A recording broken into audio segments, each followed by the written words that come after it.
Hello, and welcome to our St. Paul Learn with the League. We present these hour-long programs for our community once a month. I'm Heidi Klumpkin, League Board Member and member of the Program Committee. I'll be moderating tonight's presentation on All Politics Are Local, Meet Your Local Leaders.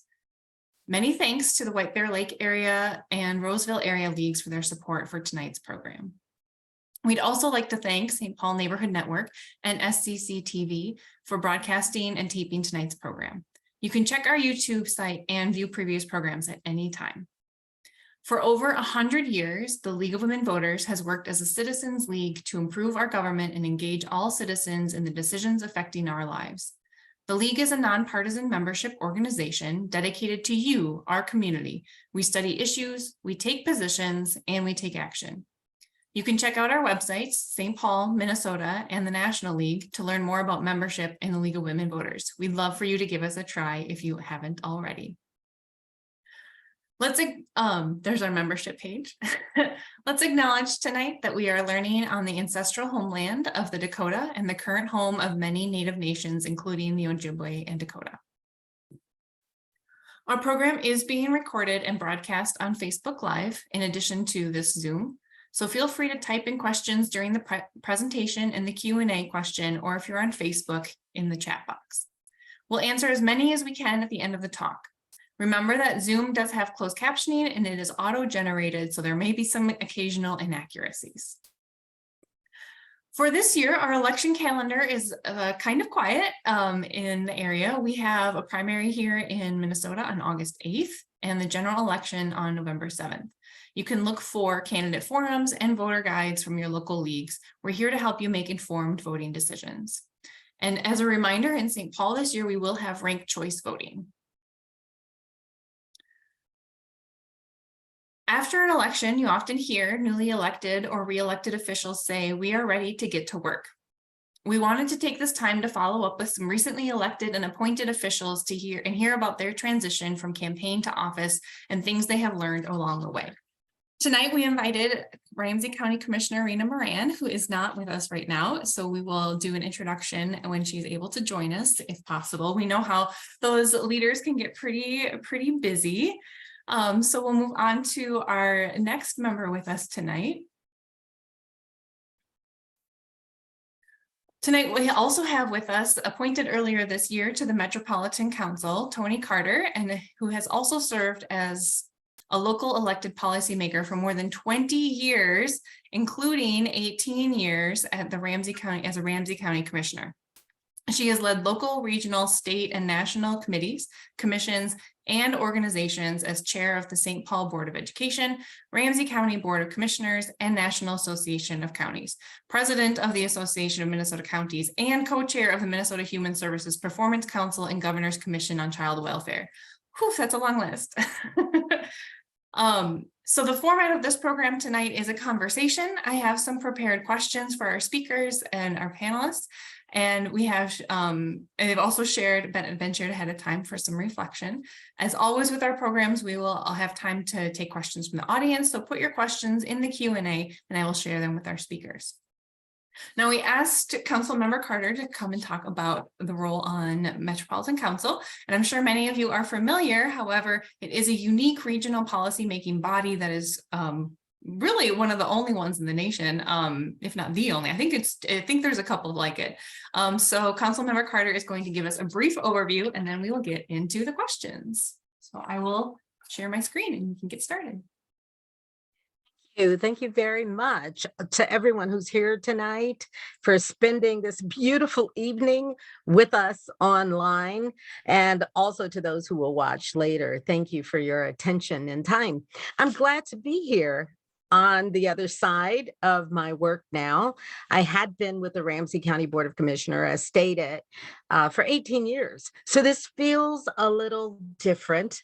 I'm a little surprised to see myself here, quite frankly, at the Metropolitan Council, which is an appointed position appointed by Governor Walz in the Walz-Flanagan administration to the 17-member body to serve not just a county, a city or a county, but now the entire metropolitan region. I am appointed to serve a particular district. And the district that I serve is west of 35E, St. Paul, pretty much north to south, and St. Paul to the Mississippi River.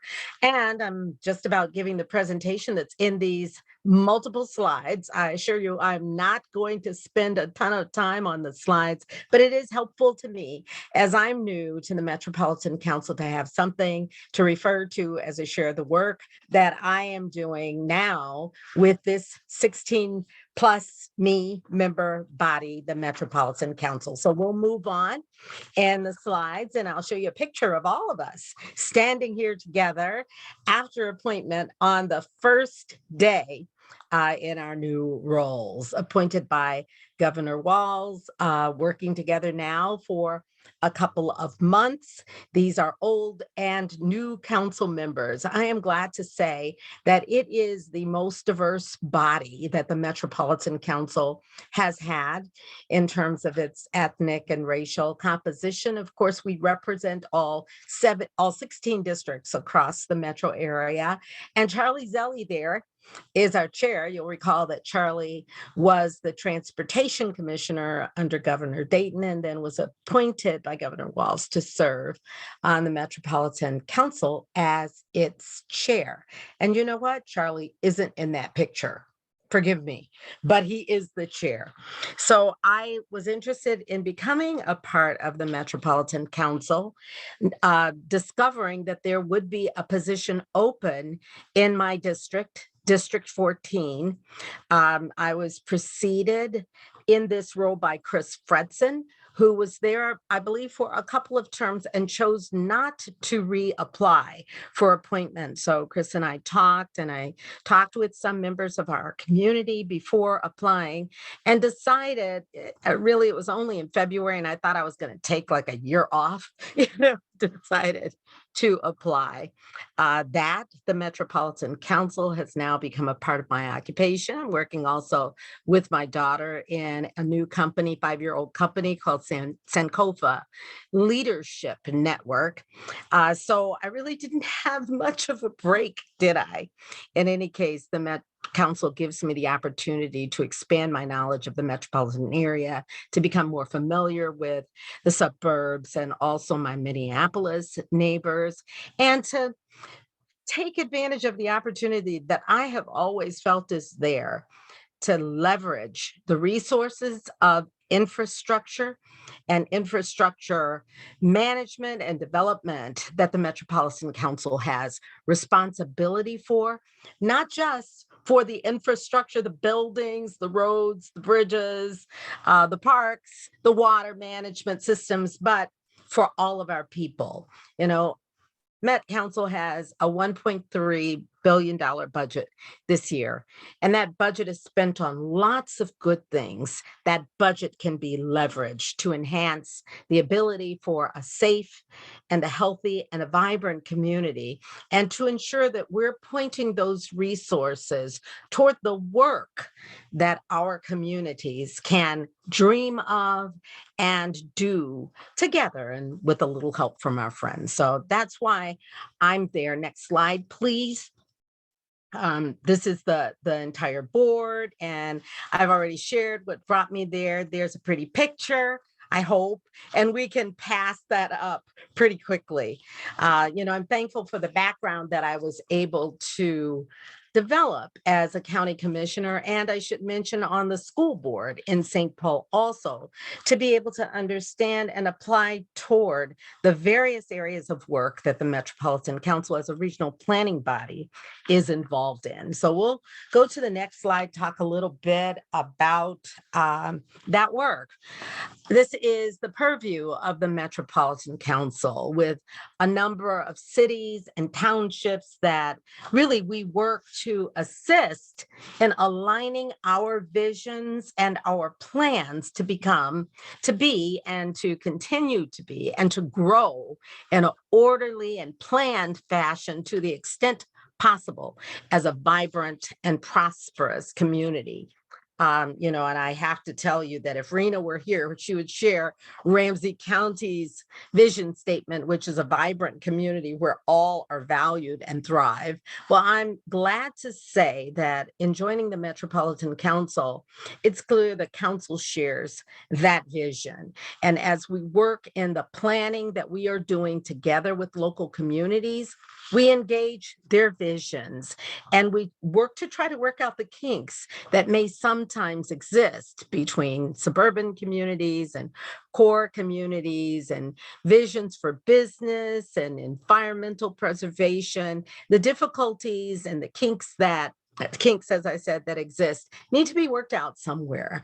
And the place that happens across the 3 million residents and 182 cities and townships that we serve and the 7 counties is at the Metropolitan Council. We don't do it, of course, by ourselves. We do it with all of those representatives who come to the table, not just the 17 at the Met Council, but all who join us in a variety of committees and advisories, local governments who send representatives and who assist us in the technical planning and the visioning that we do. So we're hoping to do the very best job to ensure that into the future, our communities and all of the children and families and seniors and businesses and organizations are truly, truly able to thrive. Certainly things get in the way, like a little pandemic and some social justice reckoning over the past few years, not a little, a lot. But we are on track toward becoming the community that we want to be as we work together, sitting at the table and working out those kinks. So again, let's go to the next slide, talk a little bit more and try to skip through these as quickly as we can, because I do want to entertain questions and also make room for Commissioner Moran, should she be able to join us today. The shared vision that we're working toward includes making strategic investments in services and supports to ensure that our community is economically vital. The Metropolitan Council provides essential services and infrastructure, as I said, Metro Transit buses and rail systems, Metro Mobility, Transit Link across our urban and suburban communities, wastewater treatment services, regional parks planning, affordable housing, and more. So that's the areas of work in general. And of course, in order to do that work, we rely on a number of funding sources, including user fees for the services that are provided, transit and wastewater treatment, and state and federal funds, and also a 7-county property tax that the Metropolitan Council is able to benefit from. Of course, large services that we all pay a lot of attention to and sometimes think are the only thing that the Metropolitan Council does is in the area of transportation, keeping all of us connected to resources and amenities across the Twin Cities area. Next slide, please. So this is the area, a picture of the area that the Metropolitan Council serves, and that is the 7-county metro area, which actually consists of about 3 million people. Before pandemic, the estimate for growth before 2050 was that we would add 818,000 people before 2050. It feels as though there's going to be a little bit of adjustment to that projection. Given the past couple of years, we should be hearing soon. I understand it may be posted even next week, I believe, the new estimate. In any case, we are a growing region. And we must understand the ways in which we are growing and be able to plan infrastructure and services to meet the need for all of our residents. And that is the work that we're doing. Exciting work indeed, as we look toward what those growth projections are going to be, what that growth looks like in terms of its characteristics for the future, and then what our community's visions are so that we can craft that 2050 vision now that will meet our needs and enhance our ability to be healthy, safe, and prosperous in our communities.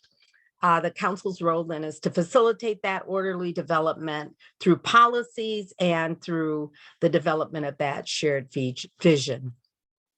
Our region is over half the state's population. That's important to remember. And we're working to build community connections to both the physical and the natural environment in which we live and that we love. Next slide, please. This is the statute, or I should say, this is from the statute that applies the responsibility of the Metropolitan Council for preparing and adopting a comprehensive development guide. We call it the Regional Development Guide for the metropolitan area. Next slide. We are doing this again because we're looking to plan for the growth and the development and to ensure efficient and effective services for our community in the areas of transportation and wastewater and parks, and also to develop guidance and perspective for the community's development of housing and cross-cutting kinds of issues such as inequity, in climate change, addressing climate change, in public health, and in addressing our natural spaces. So again, that's the statutory foundation that provides the responsibility for this work of planning comprehensively for our region to the Metropolitan Council, and specifically for developing the regional planning guide. And that's the work that I do want to highlight that we are involved in right at this point in time. You know, I landed in my seat and boom, we're doing regional planning. And so we're looking for those population forecasts. We're looking for the studies of the area's needs in each of the key areas of work that the Metropolitan County does. I always think about transportation, as do you, I'm sure, but also about what wastewater treatment, about our parks, regional parks, and about our plans for community development, including, very importantly, housing. Next slide. So as we look at all of those areas of infrastructure and design now our plans for the Regional Development Guide for 2050, these are the draft statements that will drive the plans to achieve the draft vision statements, I should say, that will drive our plans to achieve health and well-being and prosperity in our communities. And the plan in 2040, the 2040 plan, I should say, we're not in 2040 yet, but the last plan was for 2040. And that plan focused on 5 outcomes. Those outcomes that were detailed in the 2040 Regional Development Guide were stewardship of all of our resources, prosperity for all of our people, equity across populations and communities, livability for all of us, and finally, sustainability. We have not left those concepts of outcomes such as those that are embedded now in this vision. The vision focuses on being an inclusive, an equitable, and a welcoming community, having a safe and healthy and vibrant community, addressing climate change, and leading in the nation in the manner in which we work to address climate change with our partners across the region. And finally, of course, protecting our natural resources. Next slide. Thank you for allowing me to go through this. As I do, it helps me to understand the work that I do, sharing it with you. And I look forward to your questions. Give me a little time on them. And please know that I may need to get back to you because I am certainly learning all of this myself right now, appreciating your patience to do so. The first role of the Metropolitan Council for Transit, which is, of course, very, very important in the work that we do, is to be, or I should say for transportation overall, is to be the region's Metropolitan Planning Organization, or the MPO, as many have heard it stated before. I believe there are actually about 20 across the United States. The Metropolitan Council was among the first, if not the first, and stands out in terms of its assessments across the nation, or at a national level, I should say, and in our state, for the high quality of work that it does. So that first role is to be the regional planning organization for the Twin Cities metropolitan area. And again, that is per statute. And the second role for transportation is that the Metropolitan Council is the lead agency for transit services in the Twin Cities. And this includes a wide range of services, as we already detailed. Next slide, please. Transit, of course, is the background for our communities in terms of connecting us together. And we do connect major destinations across the Twin Cities area, important destinations. And it is important not only that they be physically connected together, but that they be protected and safe and able to stand vibrantly in our vision of a transit system that works for all. We are working to do that by providing important alternatives so that everyone doesn't have to have a car, but so that everyone can use some sort of transit facility. And one thing doesn't fit for everybody, of course. One shoe doesn't fit all. And so we're working very, very hard to provide choice, and of course, to provide cost-effective choices, and those that will protect our environment and deal with those cross-cutting issues that we talked about, equity, sustainability, livability, and the like. So this is the work that we are doing. Next slide. Council ridership. I should mention this, that of course, during pandemic, as we stated before, ridership was down. We do see ridership trending up again. The last presentation that I had at a transportation committee meeting did show that uptick in transit. And also during pandemic, we know transit ridership was down, as was workforce. And we are now, as we rebuild ridership, also able to attract new workforce. There are efforts in place to overcome impediments to people applying and getting on as drivers, and other staff also to support transit within this area. Next slide, thanks. Emerging from the pandemic, I was just sharing that we have been getting stronger ridership and also stronger workforce. And in terms of workforce, there's a new chief in town, and we are thankful to welcome Chief Morales to the Metropolitan Council. We have heard from him a couple of times in presentation. He is a strong presence. He is focused on our safety in a system that is welcoming for all. And he is doing a fine job in his first months now. I believe he's in his second month of service to our metropolitan area.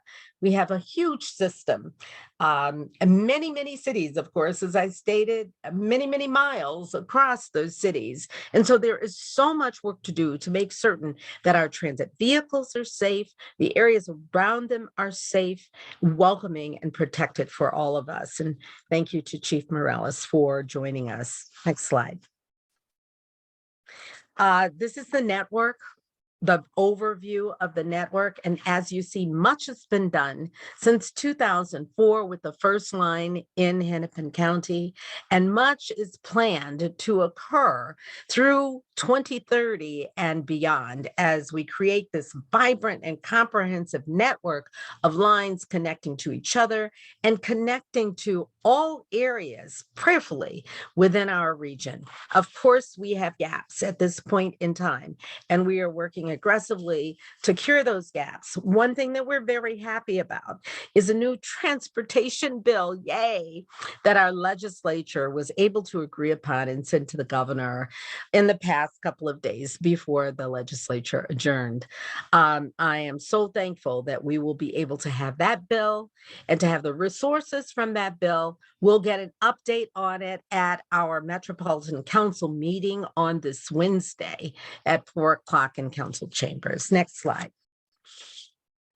Yeah, lots of resources, lots of funding provided to ensure that we are able to grow our transportation and transit network. And this is just the Green Line alone, which has, since its start, meant $90 million in gross payroll to our communities, to people in our communities, to children and families and all of us. Transit is good for transportation. Transit is also good for prosperity in our region. Next slide.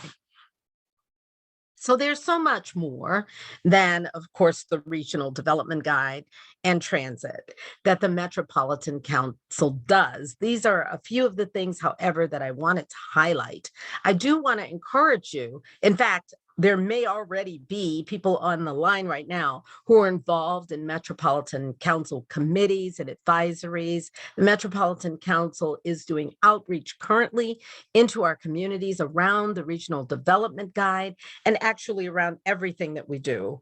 And, you know, part of my desire in becoming a Metropolitan Council member is to ensure that we do have that vibrant outreach that we need, that we grow from being an excellent organization to being an excellent and collaborative, community-minded listening organization, that we grow to become an organization that can ever more vibrantly address the needs across all areas of infrastructure, planning, and operation that the Metropolitan Council has responsibility for, and that we are also the resource that we need to do for information, that we need to be for information and data to help all of our communities plan, that we align well, work well, collaborate well together, all on behalf of our healthy, safe, and vibrant community. And that's all I got to say about that. Thanks for allowing me this time.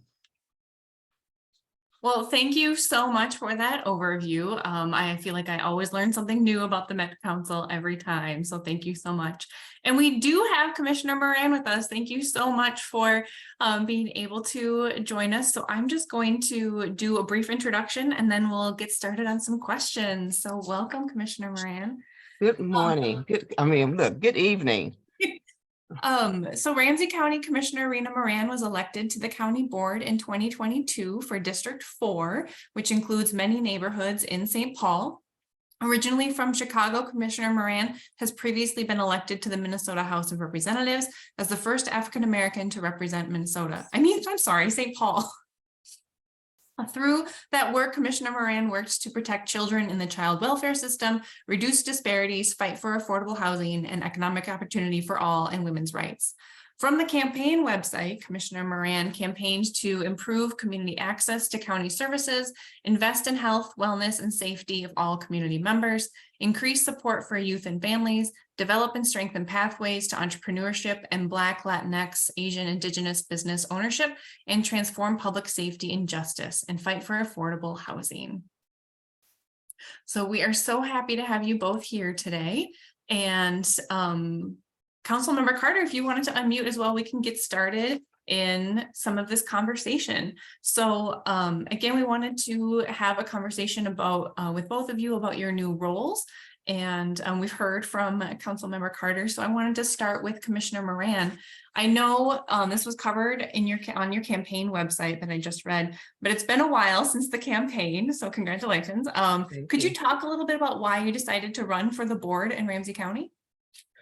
Well, good evening, and thank you so much for the invitation to be here today and have this conversation with you. I have been looking forward to this all day in a much busy day. And so let me just say that what an honor and a privilege it has been to be a state legislator over the last 6 terms, and to be able to be a part of that process and bring in a vision for how we can be more inclusive and how we can really engage and work towards eliminating the disparities. That's pretty much has been my work, right? To look at, what we have, all the good work that we do in Minnesota, and other states looking to Minnesota for our good work, is that nagging disparities that we have been known for. And we are better than that, right? We're better than that disparities. And so my work at the legislature has really been about looking at policies and practices and how we can really see how those entities have disproportionately impacted our communities of color, and create better outcomes. And so to be able to have the opportunity to run for a seat locally here in Ramsey County, recognizing that I have huge shoes to fill with Commissioner Carter and the work that she has done over so many years to really bring the voices of District 4 into the spotlight, right? Or how we can just validate, recognize, see and hear the folks in that district. And with her stepping down, it wasn't an easy choice, it wasn't a quick decision around a process to do that. Because of course I have built up, some seniority in the Minnesota House. But I must say that with all the honor and privilege it has been to do that work at the state, there were times that things that I felt and believed that needed to be moved forward could be not done statewide. And there's been many times when I could not do that work that I would go locally and say to Commissioner Carter and look at Hennepin County and say, you know what, it's not going to happen statewide, but I truly believe that this work can happen at the local level in Ramsey County. And they have always been a forward-thinking county that has really created change. And so when the opportunity became available, of course, I would never, ever run against such a great leader like Toni Carter, right? We had the good representation that was needed to do the work. But when the seat became vacant, it was that concept and that thought, that it's an opportunity for me to bring the work that I've done statewide, to bring that locally and to focus on Ramsey County, which has some of the highest disparities, Absolutely. in the state. And it was an opportunity that presented itself. Of course, I definitely had to go to Toni and, get my thoughts and insight from her about that process. Met with a few community members. And, again, one of the things I did when I first ran for state rep, I went to my family and said, what do you think? Right? Because we have to be in this together. And for me, after really a good 3 days of deep pondering about what that looks like, it was a yes, I'm going to do this. I'm going to do this. I want to build on the legacy of Toni Carter. I want to build on what we can do moving forward in Ramsey County to be a state that is working specifically just for Ramsey County. I don't have to see the other 86 counties anymore, right? And just work with do them this for still. Ramsey County, right? And that was attractive to me to be able to do that. And so we put a campaign together. I, as a 6-term legislator, run every campaign like a first-term candidate. And that's the work that I put in as to run for Ramsey County, because I really do believe in engaging people in this electoral process and really engaging them and knowing that they vote is their voice is their vote. And what you want and the vision you have for the county that you live in is important. And it gave me that opportunity to do that at a local level. And I have not regretted a moment of it. Good to hear. Well, Rena, great. I'm so glad to hear you say that. I'm No, sorry. I haven't. Yeah. Well, this next question is for both of you. So you've both been in your position for a couple months, well, more than a couple months, like 4 to 5. So I was just wondering what your top 3 current priorities are. And maybe we can start with Councilmember Carter. What are your top 3 priorities right now in your work? I would have to go back to where I started, and I have always been focused on youth and families and a healthy and vibrant community. The Met Council, to my mind, is clearly a good place to be when we think about how we're all connected together across this region and how what happens in one space impacts the other. It is that connective tissue of the Metropolitan Council infrastructure that, again, as I said before, I'm focused on using as levers to enhance the health and well-being of every child, family, business, institution within our community. So whether it's transportation planning, or if it's focusing on housing allocations and affordable housing vouchers, supportive housing work that can be done, or if it's equity in the parks, whatever it may be. I guess I would say that first priority for me is safety. The second priority for me is health and well-being. And the third priority for me, and forgive me because you're just teasing these out of me now, they're not project areas, but they're more this whole sense of, in third priority, sustainability, sustainability of people, of resources, of the infrastructure that is both capital and people infrastructure across our community. So what did I say? Safety, health and well-being, and sustainability would be my key focuses and priorities as I enter into this work. Thank you so And it much. has been 2 months for me. So brand new. Okay. 2 months of rest, 2 months of work. That's how we do it here. Just jumping in. I don't know how she do it. I just don't know. Well, Commissioner Moran, do you want to share your top 3 priorities right now? I think mine are very similar. In the legislature, I've been focusing around children, family, and community, right? However you look at me and my work and my values, that is it. And I bring those same values to the county, recognizing that when we look at youth, family, community, that none of those is a silo.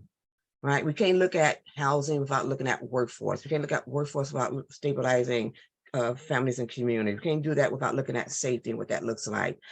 So they're all interconnected for me, and my brain just worked that way.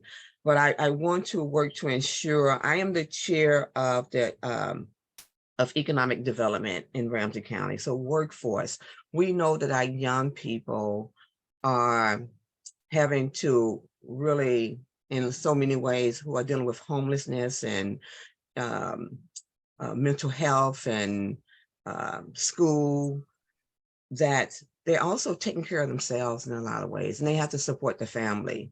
And so workforce is hugely important to me. Workforce in all of its entity, from youth to adulthood to the formerly incarcerated. We have to help people become sustained, right, and taking care of themselves.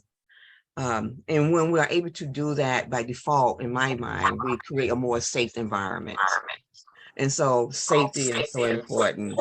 And then the last one would be really working to just, as I said, stabilize families in all what that looks like, from housing to workforce to public safety to mental health. We have to see those interconnectedness pieces in how we work with residents and families and communities within the 19 cities that make up Ramsey County. And so that's my umbrella. Well, thank you so much. And the next question I had is about thinking ahead. So what project or program are you not working on now that you're excited to get involved with in the future? And can we start with you, Commissioner Moran? So what project or program that you're not working on now are you looking forward to working on in the next few years? So let me just say, coming on to Ramsey County Board, I've heard that in the past, they have not really had like an onboarding process. They do now. And so they do now. And so I have been like inundated with onboarding. I never knew how much Ramsey County was doing. And they're doing a lot to really do all the things I just talked about, right? My head is about to explode, that I'm just learning so much. But this last week, I have said to myself, I said to my staff that no more onboarding. I've taken in all the information I can take in. I need some time now to sit still, reflect, and think about what it is that I can do and do not just by myself, but in partnership with others, which is what I love about Ramsey County, because I have learned in learning that we do our work with city, we're doing our work with the school board, we're doing our work with community-based organizations, with the community, those have been impacted. And that is the beauty of the work that I love right now in Ramsey County, that just fits right into who I am as a person, as a mother, as a community member, and as a county commissioner. And so in the past, I've worked on a lot. I wasn't never like a one issue legislator, right? But I think what I want to do more of is that over the last 3 years, the pandemic has been tough. It has been so tough for so many people. And it's really been hard for our youth as we look at public safety, as we look at, what has happened over the last 3 years, whether it's been carjacking, whether we know it, we know the narrative, right? And so I really want to spend more time removing barriers to access to our youth, and how we can really create a process where our young people, and how we look at public safety, right? That is about really creating the opportunity and recognizing that our youth are youth. They are not adults.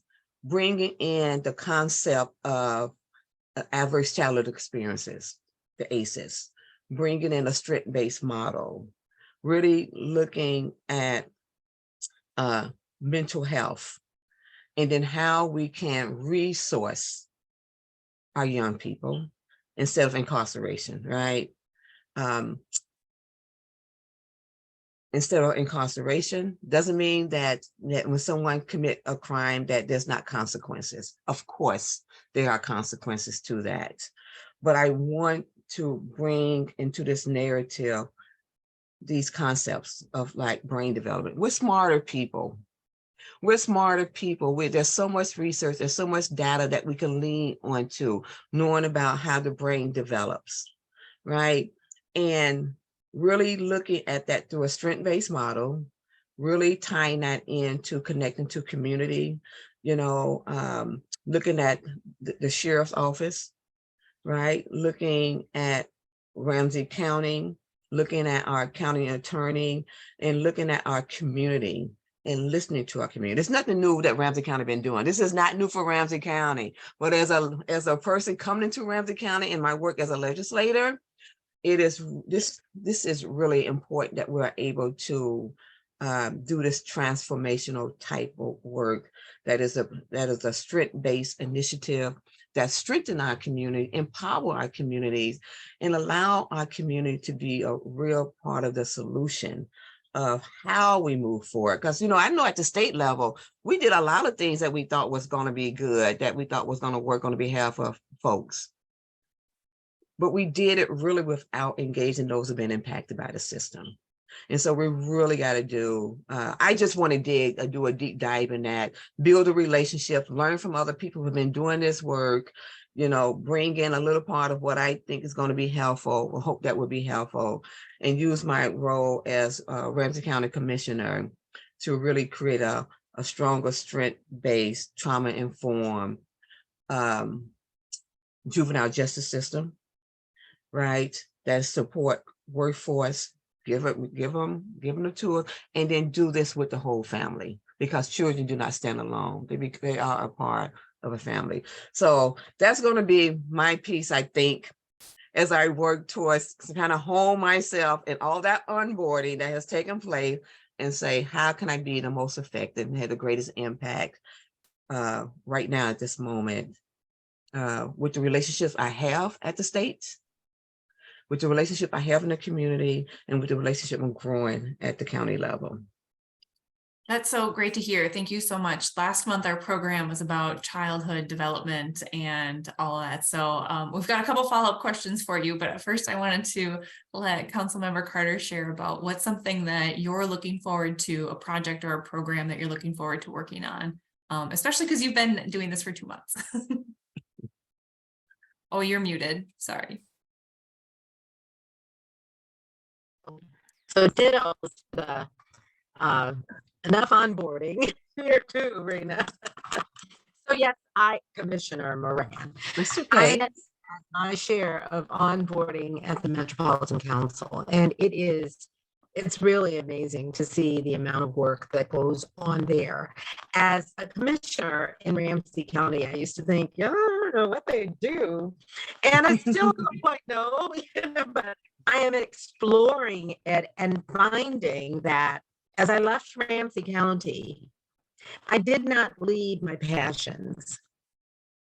So I am thrilled to hear the passions of Commissioner Moran, which means that the work started there will be continued and enhanced as she works towards systems transformation and engaging our community, and particularly those most impacted in the arena of services and investments that Ramsey County makes. That's again what I am looking forward to in a specific area of that work. Oops, I just got the battery is running low message, you guys. So I'm going to reach over in case you wonder what I'm doing to get a cord. All right. So we don't end up disadvantaged here, if you will. So in any case, I am very, very interested in forging relationships with Ramsey County and throughout the entire region that benefit the Metropolitan Council in its work to use its infrastructure, investment, capacity to engage better future trajectories for youth and families. So where housing is a chief area of work for the Metropolitan Council, I see housing as a chief need for benefiting our children and families. Where there has been $90+ million in support to youth and families and wages just from the Green Line. I see that as an opportunity to funnel resources toward the engagement of young people and impacted families in planning and building and providing that infrastructure. I hope you can hear me. Okay. We can hear you. Please. Okay, I think I got a battery now. I would love to believe that where safety is a key concern on transit, there is a role for the Metropolitan Council to engage young people in helping us to understand how we can create greater opportunity for young people to add to safety on our transit systems rather than detract from it. You know, during pandemic or through pandemic, I wasn't in the stores a whole lot, but I'll tell you that after the pandemic, after we realized how connected we were together and how if one person does well, another person stands a better chance to do so. But that if one person is ill, others will be as well. After pandemic, I think I saw a lot more people of color serving as cashiers, or behind the counters in our stores. And I began to see that focus on engaging the voices of young people and of previously disengaged persons in our community in planning the resources that we needed to combat the pandemic. We were more effective in Ramsey County because we reached out to those who were most impacted by hunger or disaster, who had lost their businesses as a result of fire, pandemic, or whatever it might have been. And as we heard from them, and they could tell us what they most needed, we were better able to help to provide resources into their need. And I think that I'm really happy to see the work that is happening as brought forward in a recent council meeting where young people, about 40 young people visited us over the past couple of weeks at our council meeting. They were sharing their concepts for our regional development plan. That is the work that I hope to engage myself in and to have an impact on as the Metropolitan Council becomes beyond excellent, as it becomes more collaborative, as it engages more of the voices, the ideas, and the plans of those who are most impacted by the region's efforts to grow in an orderly, safe, and healthy and prosperous manner, and particularly those young people for whom I continue to have a passion and for whom we need connections to affordable housing. We need connections to jobs. We need ways to get them training and in secondary education. We need them to be the ones who are patrolling our transit and planning our transit systems as we work to leverage those multiple resources. So I hope that that is an area in which I can define the lane and begin to operate to have an impact. Well, thank you so much. So we do have some questions from the audience I'd like to ask, and then we'll end with a final question about actions for our audience, if you have any actions you would like our audience to take. So Commissioner Moran, moving to a bit younger audience, we learned last month that age 0 to 5 years are critical for brain development and learning. How can we get high quality childcare to those who need it most? Well, let me just say early childhood education is one of my fields that I've advocated for. This is what my degree is in. Legislatively, we have been moving towards that pathway to create more slots for our youngest learners to be in some kind of a setting. And that is important because we live in the 21st century. Parents are working these days. We have to make it happen. And I was recently at an event as part of Ramsey County where like downtown business corp or entity was just looking at for some of the vacant spaces that they have and how can they get back to where they used to be? What did that look like? People are working from home, they're working virtually, they're not spending enough time in our space. And so one of my thoughts for them were, and there's many things we can do, what at that moment was, even within this downtown high-rise building where we have vacancies, how awesome would it be to have a daycare center right here in this space where workers can come and have their babies in a secure location, right, in quality care while they go to work, right, where we can open up downtown, where we can open up these spaces, because we are a highly populated county where women are working. We're part of the workforce. We're thriving. We're leading. We're growing. That is who we are. But, and not just mothers, but, fathers too. We want to, often people are deciding to stay home. And one of those reasons is because of childcare. And it's not affordable. So not only have access to quality care, but also affordable care, as we're looking at the workforce and how we grow the workforce, let's also look at how we create opportunities in spaces that we can have childcare available for the working class people. It's a need now, and it's definitely going to be a need into the future. And people can see themselves joining the workforce more easily if we have that available. But so I think we need to be innovative. We need to be creative, and we need to know in the 21st century, this is a need. And we also know that the brain, 90% of the brain has developed by the age of 3. We know that. And so it's crucial for our kids. We're going to even work to eliminate the disparities that we see within our educational system. That early start, kids entering school, entering kindergarten, ready and prepared, reading by 3rd grade, all the indicators tell us if we do that we will have greater outcomes for our youngest folks, for our youngest children, for our youngest people, for our youngest population. We can do this, but we have to value that and also invest in it. Definitely. Thank you so much. I feel like after lots of big events, we have to consider and rethink space and how it's used and utilized. And I think Absolutely.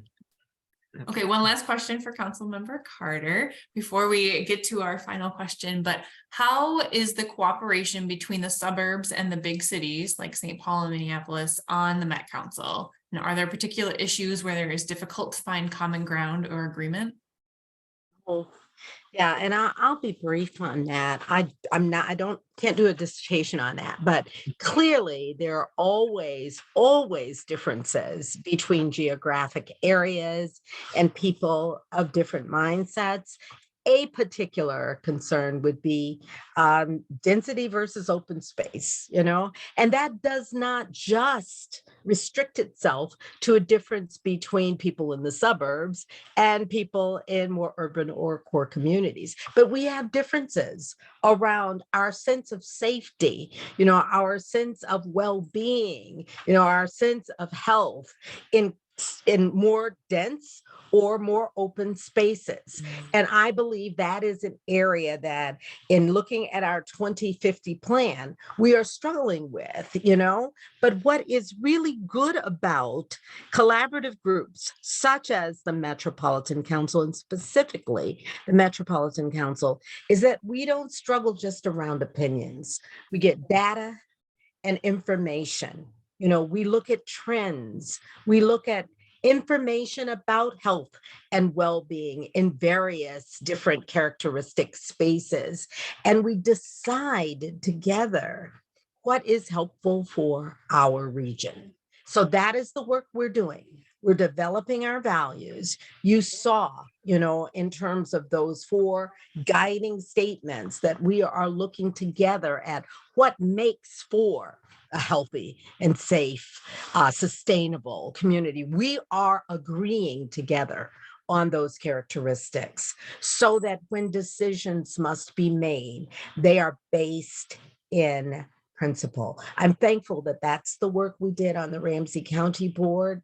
I hear Rena's comments about what she's finding as she's there. That's the result of some hard work over a long period of time to agree on those values.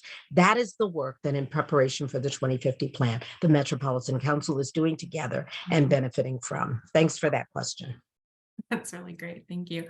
So usually in our presentations, we ask our panelists if they would ever run for office. Now, I think we know the answer to that one for you. So instead, we wanted to ask, do you have a call to action for our audience, a way to continue to participate or be engaged, or just a call to action? I want to say this rather quickly because I'm getting a restart from security from the Metropolitan Council for my device in 5 minutes. And so I'm sorry.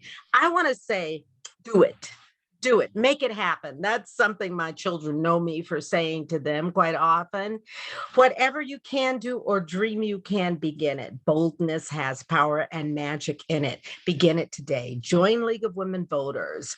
Use the organization that you're already a part of. Call the Metropolitan Council. Say, we want to be a part of the 2050 discussion and vision for our region. And we have people here that have ideas. Lead in making that connection. Join a Ramsey County committee. Do what you're doing, standing on the corner, clean the street, whatever it might be, and get people involved with you. Because as you act on your concern, you develop a greater capacity to help others, and others notice the work that you're doing and develop a propensity to help you.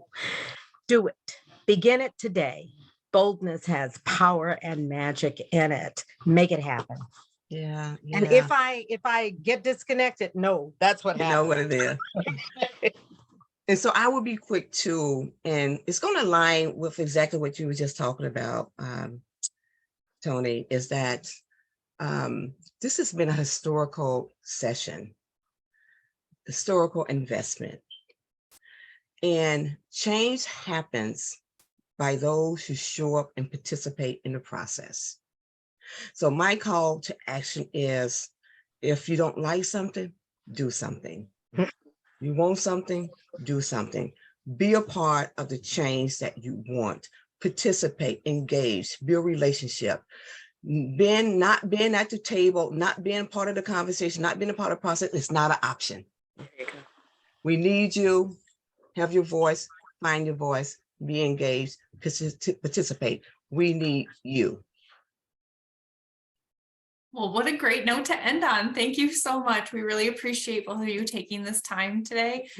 We hope to invite you back in the future as well. Maybe we can do another 6-month check-in.